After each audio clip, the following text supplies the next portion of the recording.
Hello दोस्तों, आज हम स्टार्ट करेंगे क्लास 7th का ज्योग्राफी का चैप्टर नंबर 4 एयर।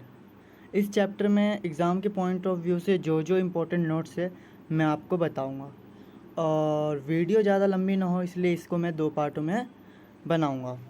ठीक है दोस्तों, तो आइए शुरुआत करते हैं। एटमॉस्फेयर क्या होता है? Atmosphere, our earth is covered by a huge blanket of air called atmosphere. जो वायुमंडल है वो क्या होती है? हमारी पृथ्वी के चारों ओर से वायु की घनी जो चादर है ना, वो चारों चादर कैसा है? चारों तरफ से घिरी हुई है पृथ्वी के, जिसे हम क्या बोलते हैं? वायुमंडल। अब वायुमंडल जो बना है वो कैसे बना है, उसमें कौन सी गैस कितनी है, ये भी एग्ज़ाम के पॉइंट ऑफ व्यू से इम्पोर्टेंट होगा। तो देखते हैं क्या है इसमें। वायु का संगठन, कॉम्पोजिशन ऑफ द एटमॉस्फेयर।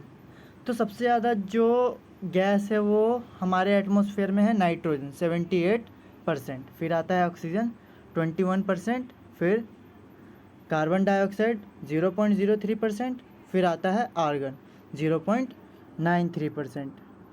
ठीक है, और जो लास्ट गैस है अदर में आ जाता है, जो है हमारा 0.04% other gases.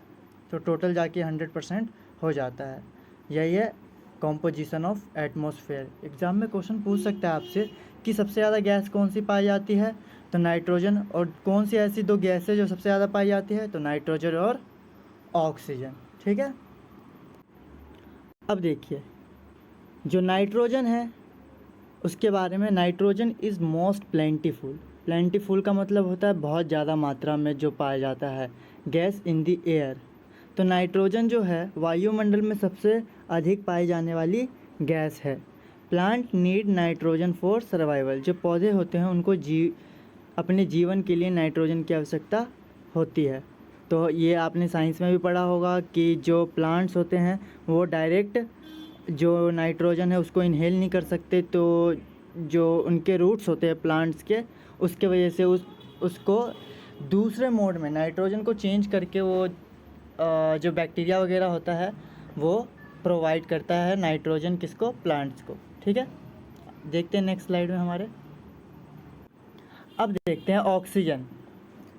Oxygen is the second most plentiful gas. सबसे ज़्यादा पाई जाने वाली दूसरी गैस है हमारी oxygen. Humans and animal take oxygen from the air as they breathe. जो मनुष्य हैं और जो पशु पक्षी जितने भी हैं सांस लेने में ऑक्सीजन प्राप्त करते हैं। तो ये ऑक्सीजन के बारे में बस इतना ही। और एक जो है कार्बन डाइऑक्साइड, उसके बारे में आप थोड़ा पढ़ लीजिएगा, ज़्यादा इम्पोर्टेंट नहीं है वैसे। अब हम आगे देखते हैं difference between weather and climate. जो वेदर होता है वो क्या होता है? मौसम। और जो जलवायु होती है वो क्या होती है?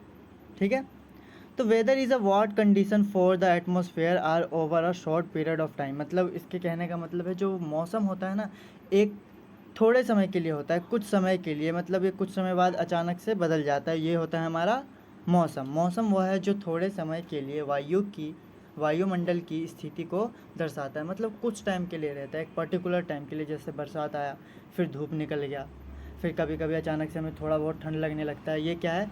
ये सब है मौसम। अब जलवायु की बात करते हैं। Climate is how atmosphere behave.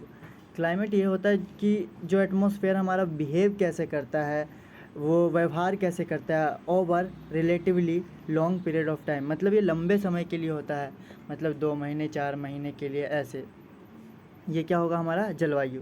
जैसे ग्रीष्म ऋतु है ना, जो समर सीज़न आता है, फिर रेनी सीज़न आता है, ये सब क्या है? हमारा क्लाइमेट। अब इसका सेकंड पार्ट देखते हैं वेदर का। For short period of time, ये कम अवधि के लिए होता है। और जो क्लाइमेट होता है for long period of time, लंबे समय के लिए ये होता है। अब इसके बाद हमें देखना है इंसोलेशन, आतपन क्या होता है, और वायुदाब। बीच में जो एटमॉस्फेयर के लेयर हैं वो कुछ ज़्यादा ही इम्पोर्टेंट है, इसलिए मैं इस वीडियो में ना रख करके उसे दूसरे वीडियो में आपको बताऊंगा कि क्या होता है एटमॉस्फेयर के लेयर, उन सब के पार्ट्स के बारे में भी। तो अब हम जानते हैं इंसोलेशन, आतपन क्या होता है। Insolation is the incoming solar energy intercepted by the earth. मतलब जो सूर्य से आने वाली ऊर्जा है, जिसे पृथ्वी अपने में रोक लेती है उसी को क्या कहते हैं हम? आतपन कहते हैं। सूर्य की तरफ से रोशनी आई, अब वो रोशनी रिफ्लेक्ट होकर दोबारा वापस नहीं जा पाती, मतलब जो ऊर्जा है, जो एनर्जी है, वो दोबारा बैक नहीं होती, वो उसी को बोला जाता है इंसोलेशन या फिर हिंदी में आतपन। एयर प्रेशर क्या होता है? Air pressure is defined as the pressure exerted by the weight of air on the earth surface. मतलब जो हमारा अर्थ है उसका सरफेस पर जो वेट होता है एयर का, वो वेट आता है, उसी को बोला जाता है एयर प्रेशर। वायु दाब उसी को बोला जाता है, ठीक है। तो क्या होता है? पृथ्वी की सतह पर वायु के भार द्वारा लगाया गया दाब वायु दाब कहलाता है। बाकी का जो इम्पोर्टेंट पॉइंट है मैं आपको इसके नेक्स्ट पार्ट में बताऊंगा।